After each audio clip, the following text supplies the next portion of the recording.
वो जी ना मोहब्बत हो गया, रुके जरा सब्र करें। एक वक्त था मैं बोर होता था, मेरे पास करने को कोई काम नहीं था, सोसाइटी का स्टडीज का प्रेशर था कि अचानक मुझे मोबाइल मिल गया। मोबाइल मिला तो अच्छा लगा, नफसानी ख्वाहिशात पूरी होने लगी, डोपामिन मिलने लगा, टाइम अच्छा गुजरने लगा, अकेलापन दूर होने लगा। वक्त गुजरता गया तो मुझे मोबाइल से मोहब्बत हो गई। मोहब्बत ऐसी हुई कि मैं मरने को तैयार था। ऐसे लगता था कि मैं मर जाऊंगा, मुझसे किसी ने मोबाइल लिया, मैं डिप्रेशन में चला जाऊंगा, मैं सुसाइड कर लूंगा। आज दो लोग जिनके पास करने को कोई काम नहीं है, सारा दिन बोर होते हैं, अकेलेपन का शिकार हैं, आपस में बात करते हैं, डोपामिन मिलता है, कॉम्प्लीमेंट्स मिलते हैं, hello hi good morning I miss you, ऐसी बातें मिलती हैं कि उन्हें मोहब्बत हो जाती है। एक बंदा इग्नोर करता है तो दूसरा डिप्रेशन में जा रहा है, मरने को तैयार है कि मैं मर जाऊंगा उसके बगैर। इंसान हमेशा उस चीज का एडिक्ट हो जाता है जो उसकी नफसानी ख्वाहिशात को पूरा करे। कल आपकी नफसानी ख्वाहिशात मोबाइल पूरी कर रहा था, आपको उसके साथ मोहब्बत थी, उसके लिए मरने को तैयार थे। आज वही मोहब्बत आपको किसी और बंदे के साथ है क्योंकि वो आपके नफसानी ख्वाहिशात को पूरा कर रहा है। तो दरअसल आप नफसानी ख्वाहिशात के पीछे हैं, ये मोहब्बत नहीं एडिक्शन है। आज मैं या कोई और बंदा आपको मीठी मीठी बातें करे, hello hi good morning I miss you, ऐसी मीठी बातें करे तो मुझसे मोहब्बत हो जाएगी आप। अब बेसिक चीज देखें, क्या डिफरेंस है इंसान और जानवर में? नॉलेज का, सोचने समझने की सलाहियत का डिफरेंस है कि जानवर बगैर सोचे समझे काम करता है, जो उसका जिस्म और दिमाग उससे डिमांड करता है वो काम कर देता है, चाहे गलत है, ठीक है, हलाल है, हराम है, डजंट मैटर। लेकिन इंसान के पास ये सलाहियत है कि सोचता है। वो सोचता कैसे है? जो भी इंफॉर्मेशन इंसान के माइंड में है उसकी बेस पे इंसान को पहचाना जाता है कि ये ठीक है, गलत है। क्योंकि जब उसकी बॉडी और उसका जहन उससे डिमांड कर रहा है कि तुम्हारी सेक्सुअल डिजायर्स हाई हो रही हैं, तुम कोई काम करो, अपनी ख्वाहिश को पूरा करो, अब उसके जहन में जो उसके पास इंफॉर्मेशन है उससे उसकी डिजायर टकराएगी और फिर फैसला होगा कि वो बंदा क्या स्टेप लेता है। अगर उसके जहन में गलत इंफॉर्मेशन है तो वो इंफॉर्मेशन से टकराएगी और बंदा गलत काम करेगा। तो मैटर क्या कर रहा है? इंफॉर्मेशन। आपके पास जैसी इंफॉर्मेशन होगी वैसे काम आप करेंगे, आपके पास जैसा नॉलेज होगा, जिस फील्ड में नॉलेज होगा ऐसे काम करेंगे। अगर आपके जहन में कचरा है तो आप कंफ्यूज्ड माइंडसेट के साथ होंगे, आपको समझ नहीं आएगी मुझे क्या करना चाहिए, मुझे फ्यूचर में क्या करना चाहिए, ये काम ठीक है, गलत है, मेरे लिए ठीक है, मेरे मिजाज के मुताबिक है या नहीं, ये बंदा मेरे मिजाज के मुताबिक है या नहीं, आपको पता ही नहीं चलेगा क्योंकि आपके जहन में कचरा है। लड़कियां इस बात को गौर से समझिए कि मेरी नजर में या किसी भी लड़के की नजर में आपकी वैल्यू रिस्पेक्ट उस वक्त तक है जब तक आप रिस्पॉन्स न दें, रिप्लाई न दें, जब तक एक डिस्टेंस रहे, एक हेजिटेशन रहे। The moment you break that distance, the moment you break that barrier, it's over, सब खत्म हो जाएगा। आपने तो हिजाब उतारा मुझे खुश करने के लिए, मुझे राजी करने के लिए, अपनी मोहब्बत को साबित करने के लिए, लेकिन इंसान जो कुछ भी देखता है 40 मिनट तक उसे मजा रहता है, फिर उसे कुछ नया चाहिए, फिर आप क्या करेंगे? तो जब तक आपके खजाने की चाबियां आपके पास है, आपकी वैल्यू है, रिस्पेक्ट है, इज्जत है, द मोमेंट के किसी ने खजाना देख लिया फिर वो खजाने के लालच में भागेगा, आपकी कोई रिस्पेक्ट नहीं रहेगी। और आपके खजाने की चाबियां आपके पास उस वक्त तक हैं जब तक आप रिप्लाई न दें, क्योंकि आपने रिप्लाई दे दिया तो मैं आपकी साइकी को जान जाऊंगा और मैं जान जाऊंगा कि मैंने आपको कैसे डील करना है, किस तरह ट्रिगर करना है और किस तरह उस लेवल तक पहुंचाना है कि आप मेरे लिए सब कुछ करने को तैयार हो जाए। तो अपनी साइकी को हिडन रखें। जब भी कोई मैसेज आए व्हाट्सएप पे, कोई बंदा अप्रोच करे तो पहला रिप्लाई नहीं देना, आपके पहले रिप्लाई से उसे पता चल जाएगा कि मैंने कैसे इसे लेकर चलना है। और वफा करनी है तो उस भाई से करें जो सारा दिन लड़ता है लोगों से कि मेरी बहन के किरदार पर कोई बात ना करे, और उस बाप का सोचें जो सारी जिंदगी लगा देता है कि मेरी बेटी के दामन पर कोई दाग ना लगे, जो आपको छुपाता है लोगों की बुरी नजरों से, बचाता है, आपको सेव करता है, उनकी सेविंग है, अपने पेरेंट्स की, अपने भाई की सेविंग है, आप उनकी इज्जत है।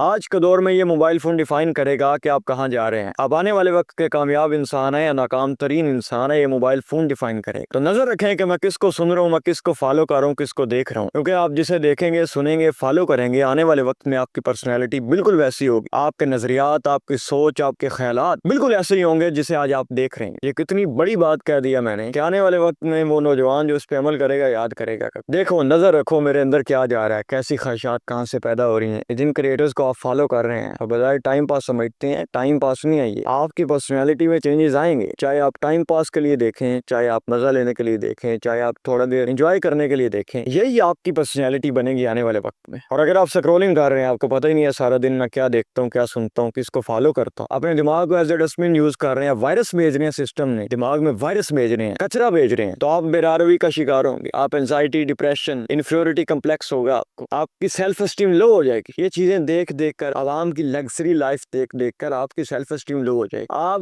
घर में से निकलेंगे ही नहीं। लोग मिलते हैं मुझे जी, मैं सीधी बात करता हूँ, मैं किसी का लिहाज नहीं करता हूँ। भाई तू बेवकूफ है, तुझे चलना नहीं आता लोगों के साथ, तू इनकॉम्पिटेंट है, तो अपने कंफर्ट जोन में, अपने कुएं में है। दो सहाबी है अल्लाह के नबी के पास सल्लल्लाहु अलैहि वसल्लम। ये वो दौर था कि रमजान की रातों को अपनी बेगम के पास जाना मना था। तो एक ने पूछा, अल्लाह के नबी मैं जा सकता हूँ, मुझे इजाजत है? अल्लाह के नबी ने उसे कहा बिल्कुल नहीं जा सकता, तू बिल्कुल नहीं जा सकता, तुझे मना। दूसरा आया, उसने पूछा अल्लाह के नबी से कि मैं जा सकता हूँ? अल्लाह के नबी ने उसे इजाजत दे दी, इससे इजाजत दी। इसका ईमान कमजोर था, फिसलने का डर था, इसे इजाजत नहीं दी कि मजबूत था, इसका ईमान मजबूत था, ये कंट्रोल कर सकता। कुछ लोग इमोशनल होते हैं, उनके साथ इमोशनल बात करनी होती है, कुछ लोग इंटेलेक्चुअल होते हैं, उनके साथ इंटेलेक्ट लेवल पे बात करनी है, कुछ लोग हैं जो सुनते ही नहीं है, उन्हें इखलाक से मुतासिर करना है। ये चीजें डाइवर्सिटी है, ये मुनाफकत नहीं है। हर बंदे से उसके लेवल पे जाकर डील करना, ऊंची बात करना, कहीं आहिस्ता बात करना, कहीं सख्त बात करना, कहीं नरम बात करना, कहीं सख्त लहजा अपनाना, कहीं नरम लहजा अपनाना, कहीं सीधी बात करना, कहीं थोड़ी सी बात को कंट्रोल करना, कहीं गुस्सा दिखाना, कहीं गुस्से को कंट्रोल करना, ये हिकमत है, ये मुनाफकत नहीं है। जो मेरे अंदर आए हसद, कीना, बुग़्ज़, तकब्बुर, मैं अगर आपको बाहर बता दूं, उड़ा दूं अगले बंदे को उसके साथ, तो ये तो बेवकूफी है। मुश्किल क्या है? कंट्रोल करना अपने गुस्से को, अपने इमोशंस को, अपनी बात को, अपने नफ्स को, ये कंट्रोल करना मुश्किल है। उड़ा देना अगले बंदे को या सीधी बात मुंह पे कर देना, चाहे उसे अच्छी लगे या ना लगे, चाहे उसके लिए ठीक है या नहीं, ये बेवकूफी है। और ये आपका कंफर्ट जोन आपको ये बात कहता है तू स्ट्रेट फॉरवर्ड है, तुम मुखलिस है, इसलिए लोग तेरे साथ चलते नहीं। लोग बेवफा, दुनिया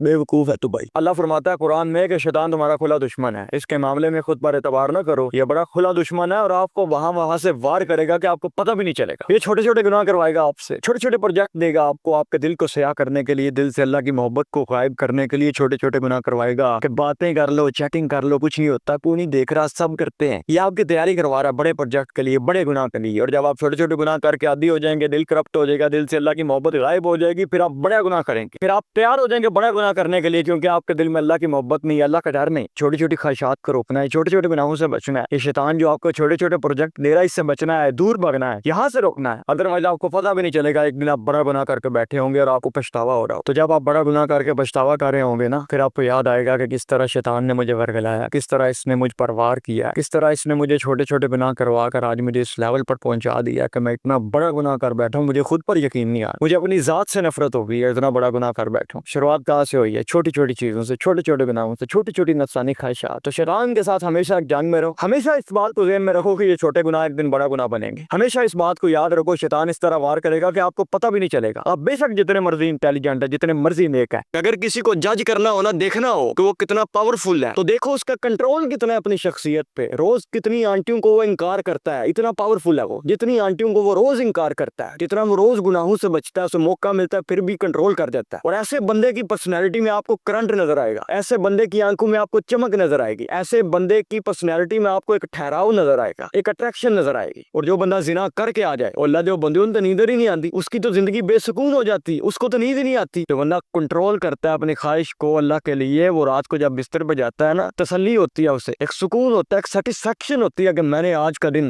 दिन मैंने अपनी ख्वाहिशात को दबाया, आज का दिन मैंने खुद को गुनाहों से बचाया, आज का दिन मैंने नेकी की तरफ कदम बढ़ाया। उसको एक तसल्ली होती है कि मैंने आज का दिन बेहतरीन गुजारा। तो यार जिंदगी आपकी है, सोचो जरा, गुनाह करके भी कभी सुकून मिला किसी को? आज तक मुझे एक बंदा बता दो जो जानी है या कोई बदमाश है, वो कह दे कि इस काम में सुकून। वो भी क्या दौर था कि मैं एक बड़ी एलसीडी लगवाना चाहता था मूवीज देखने के लिए, बड़ा शौक था फिल्में देखने का, and I was totally lost in my desires। मतलब मूवीज, ड्रामा, सॉन्ग्स, बड़ा शौक था। और मेरे घर वाले कहते थे पंजाबी में, एक कदा खराब पी सुनता है, तो दीन का नाम सुनते ही डर लगता था। तो जब मैं कभी कभी फजर पे उठता था तो मैं ऐसे लगता था कि मैं किसी और दुनिया में आ गया हूँ, ऐसे अजीब सा डर लगता था कि डरावना ख्वाब नहीं होता जैसे। लेकिन with the passage of time I came to know that, ठीक है, वक्ती तौर पर मजा आता है उन चीजों में, मूवी देखने में, सॉन्ग सुनने में, ड्रामा देखने में, फीलिंग आती है, देयर इज नो डाउट आती है। वो मजा वहां तक नहीं रहता। मतलब आपने एक ड्रामा देख लिया, आपने एक मूवी देख ली, अब आप और आगे बढ़ेंगे, क्योंकि इंसान की नेचर है, there must be something different, कुछ नया होना चाहिए, ये नेचर है इंसान। तो शुरुआत होती है फनी क्लिप्स देखने पे, फिर बंदा कार्टून्स देखता है, फिर बंदा ड्रामास देखता है, फिर बंदा मूवी देखता है, फिर बंदा बॉलीवुड मूवीज देखता है, फिर बंदा कहता है कुछ स्पेशल मूवीज होनी चाहिए, इनमें तो वो अब बात ही नहीं रही। फिर बंदा स्पेशल मूवीज देखता है, फिर बंदा सीजन्स देखता है, फिर बंदा कहाँ कहाँ तक जाता है, आप सोच नहीं सकते।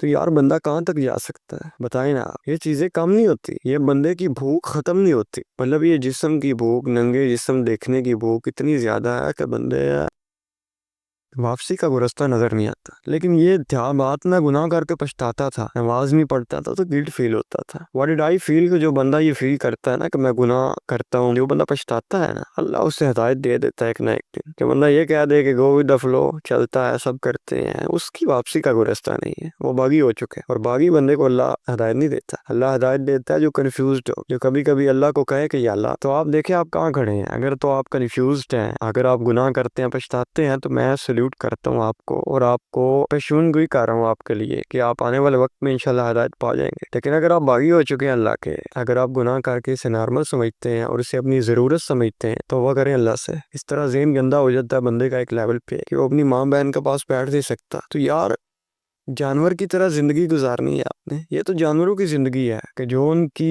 बॉडी और माइंड उनसे डिमांड करता है वो कर देते हैं। वो नहीं देखते कि क्या ठीक है क्या गलत है। इंसान अशरफुल मखलूकात क्यों है? क्योंकि ये सोचता है, जब इसकी बॉडी कहती है ना कि मुझे आप सेक्सुअल डिजायर्स चाहिए, तो ये सोचता है, उसे कंट्रोल कर लेता है। इस कंट्रोल की वजह से इसे अशरफुल मखलूकात कहा गया है। तो आप जानवर की जिंदगी गुजार रहे हैं, ये इंसान की जरा देखें ना। खुदारा अपने रब को याद करें, वापस आ जाए यार। ठीक है, जितना आपने मजा ले लिया, जितने गुनाह कर लिए हैं, डजंट मैटर, छोड़ दें, भूल जाएं। और अल्लाह को वो बंदा ज्यादा पसंद है जो ज्यादा गुनाह करके बाद में अल्लाह के पास आता है। तो उस बंदे ने ज्यादा कुर्बानी दी है ना अल्लाह के लिए। वो जिनके घर का माहौल ठीक है, जो पहले ही नेक है, उसकी तो इतनी एफर्ट ही नहीं है। एफर्ट तो उसकी है जो गुनाह छोड़कर कुर्बानी देकर आए अल्लाह के पास। तो आप आज उस लेवल पे खड़े हैं कि आप जितनी बड़ी कुर्बानी देंगे, जितने गुनाह में ज्यादा मुलविस हैं, इतना जब आप आएंगे ना दीन की तरफ, अल्लाह आपसे ज्यादा राजी होगा, ज्यादा खुश होगा। वादा करें मुझसे कि आप भी आएंगे वापस। पर यार बड़ा मजा है, खुदा की कसम बड़ा मजा है ये अल्लाह पे यकीन करने में, भरोसा करने में। और इस जिंदगी में बड़ा मजा है और बड़े फायदे हैं, दुनिया आखिरत के फायदे हैं। और ये बड़ा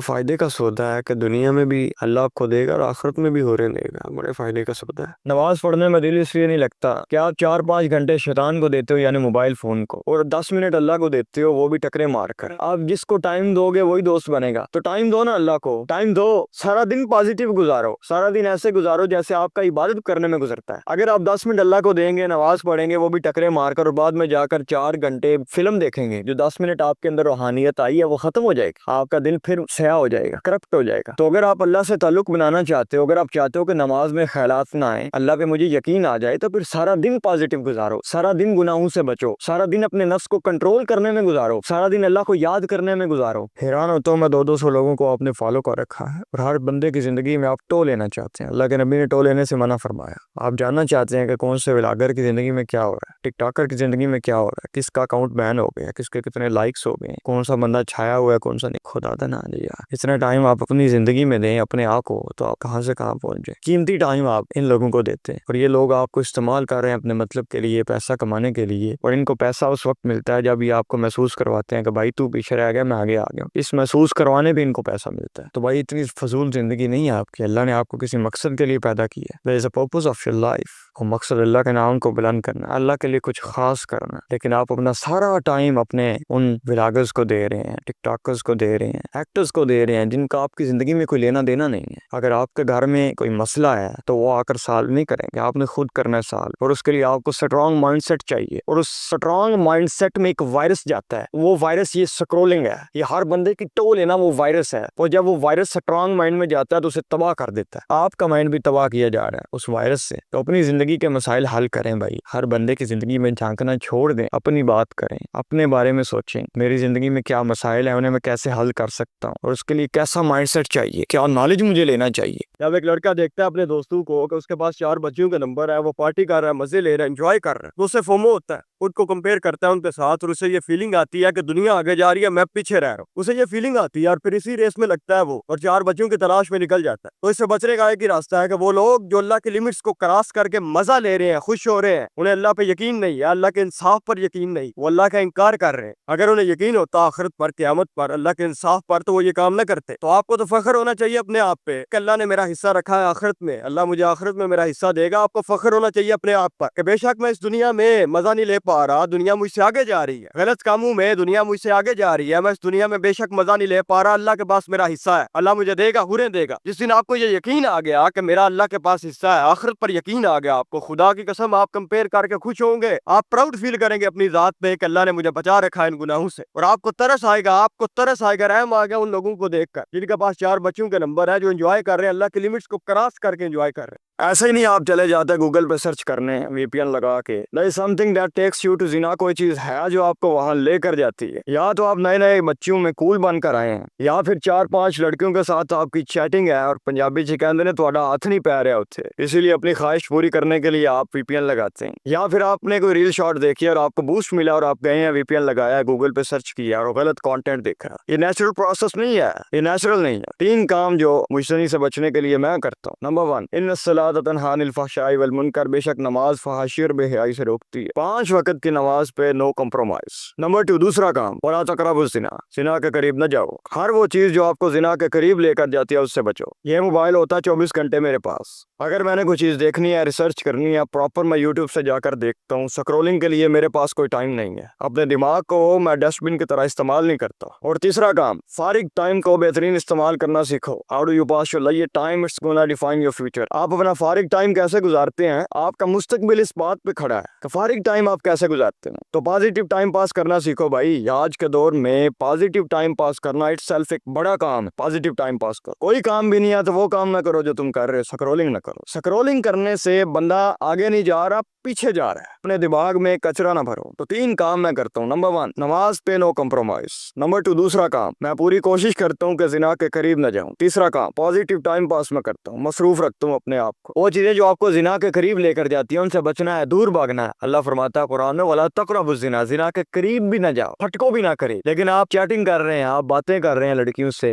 तो आप ज़िना के करीब जा रहे हैं। बेशक आपकी नीयत ठीक है, आप पाकीज़ा रिश्ता कायम रखना चाहते हैं, आप निकाह करना चाहते हैं, लेकिन शैतान की नीयत नहीं ठीक। वो तो चाहता है लिमिट्स क्रॉस हो, वो तो चाहता है कोई ना कोई गड़बड़ हो। और जहाँ भी 2 अपोजिट जेंडर आते हैं, यानी एक लड़का और लड़की, तीसरा शैतान आता है, उसका काम ही है कि खराबी पैदा हो। तो अपने आप को ऐसी चीजों से बचाओ जो आपको ज़िना के करीब लेकर जाती हैं, जो आपको मुजज़नी करने पर मजबूर करती हैं। एक लड़का जो लड़की से मिलकर आ रहा है, या उस लड़कियों में बैठ कर आ रहा है, या लड़कियों से बातें कर रहा है, बेशक लड़कियों के साथ कुछ नहीं करता, ज़िना नहीं करता, अच्छे रिश्ते रखता, पाकीज़ा रिश्ते रखता, नीयत उसकी ठीक है, लेकिन उस महफिल में, उस सोबत में रहने के बाद उसके अंदर ऐसी ख्वाहिशात और डिजायर्स पैदा हो जाएंगी जिनको कंट्रोल करना उसके बस में नहीं होगा। वो मुझसे नहीं करेगा, घर में आकर वो अपना नुकसान करेगा। पर्दे में लड़की को देखता हूँ, खुदा की कसम जानने को दिल करता, ऐसे दिल करता कि बंदा इसके साथ एक लंबा रिश्ता कायम करे, एक पाकीज़ा रिश्ता कायम करे, रानी की तरह रखे। ऐसी फीलिंग आती है। और जब एक पर्दे वाली लड़की गुजर कर जाती है तो एक रूब होता है उसका, एक तस्वीर होती है उसके चलने में, जैसे वो ऐलान कर रही हो कि या अल्लाह मैं तेरी बंदी, मुझे नहीं फर्क पड़ता लोग क्या कह रहे हैं, मुझे नहीं फर्क पड़ता मेरे दोस्त क्या कह रहे हैं, मैं या अल्लाह तेरी बंदी हूँ। मैं तेरे लिए अपने आप को छुपा के बाहर निकलती हूँ, अपनी ख्वाहिशात को मैंने दबाया हुआ, या अल्लाह तेरे लिए। खुदा की कसम तस्वीर होती है उसकी पर्सनैलिटी में, ऐसे लगता है कि जैसे हो बस का। तो अगर आप बार बार गुनाह करते हैं, ये कोई बड़ी बात नहीं है। बार बार गुनाह करते हैं, अल्लाह से माफ़ी मांगते हैं, कम से कम आप बहुत लोगों से बेहतर है, बहुत लोगों से बेहतर है। क्योंकि लोगों की बड़ी तादाद माफ़ी नहीं मांगती, उनको एहसास ही नहीं होता कि हम गुनाह कर रहे हैं, उनको पता नहीं होता। वो यही कहते हैं सब करते हैं, चलता है, अल्लाह माफ़ करने वाला है। ये ऐसे नहीं ना, आप गुनाह करते हैं, आप अल्लाह के पास जाते हैं, आप तो चंद लोगों में से हैं। आप तो खुशकिस्मत है कि आपको एहसास होता है कि मैंने गुनाह किया, फिर माफ़ी मांगते हैं अल्लाह ताला से। आप तो खुशकिस्मत है। अफसोस तो उन लोगों पे है जो गुनाह भी करते हैं और माफ़ी भी नहीं मांगते अल्लाह से, और ये कह कर के ज़माना है, चलता है, दुनियादारी है, करना पड़, ये ऐसे आप खुशकिस्मत है। आप बेफिक्र हो जाए, बस अल्लाह की सुपरमेसी को कायम रखें। बार बार गुनाह करते हैं फिर भी बार बार जाए अल्लाह के पास, या अल्लाह माफ़ फरमा दे, तू मेहरबान कर दे। अगर आपको एक दोस्त छोड़ता है, दूसरा बनाए, दूसरा छोड़ता है, तीसरा बनाए, तीसरा छोड़ता है, उससे सीखें और चौथा दोस्त बनाए। इसमें कोई मुनाफिकत, कोई दोगलापन, कोई बेवफाई नहीं है। अल्लाह ताला आपको सिखाना चाह रहा है कि आप कहाँ से कितना फासला रखना है कि आपको लोग गिरा ना सके, लोग चीट ना कर सके, लोग धोखा ना दे सके। अल्लाह ताला आपकी इंटेलिजेंस को ग्रो करना चाह रहा है। आप बीमार बैठे हैं, डिप्रेस बैठे हैं कि मैं उसके बगैर रह नहीं सकता, मैं आगे नहीं बढ़ सकता, मैं जी मुनाफिकत हो जाएगी। अल्लाह के नबी की पर्सनैलिटी में इतनी डाइवर्सिटी थी कि जब भी किसी जोजा के पास जाते थे वो कहती थी कि सबसे ज्यादा मोहब्बत इन्हें मेरे साथ है, और जब किसी साहबी को मिलते थे वो कहते थे कि सबसे ज्यादा रगबत मेरे साथ रखते। ऐसी डाइवर्सिटी थी उनकी पर्सनैलिटी में कि हर बंदा कहता था कि सबसे ज्यादा मोहब्बत मेरे साथ है। ये कोई मुनाफिकत, कोई दोगलापन नहीं है, ये हिकमत है, एक आर्ट है, स्किल है, लीडरशिप स्किल है। इसके बगैर लोग आपके साथ नहीं चल सकते, आप लोगों के साथ नहीं चल सकते, आप दीन का काम भी नहीं कर सकते। अगर ये डाइवर्सिटी आप अपनी जात के लिए, अपने मुफाद के लिए, अपनी ख्वाहिशात के लिए, कि जब सीधी बात करने की जरूरत है आप अपने मुफाद के लिए वहां सीधी बात नहीं कर रहे, या गुस्सा दिखाने की जरूरत है अपने मुफाद के लिए गुस्सा नहीं दिखा रहे, तो ये मुनाफिकत, ये दोगलापन, ये बेवफाई है। लेकिन ये सब कुछ अगर अल्लाह के लिए, अगले बंदे की इस्लाह के लिए, अल्लाह के दीन को फैलाने के लिए, एक मकसद के लिए, एक विजन के लिए, तो ये इबादत है। अपने मुफाद के लिए ये मुनाफिकत है।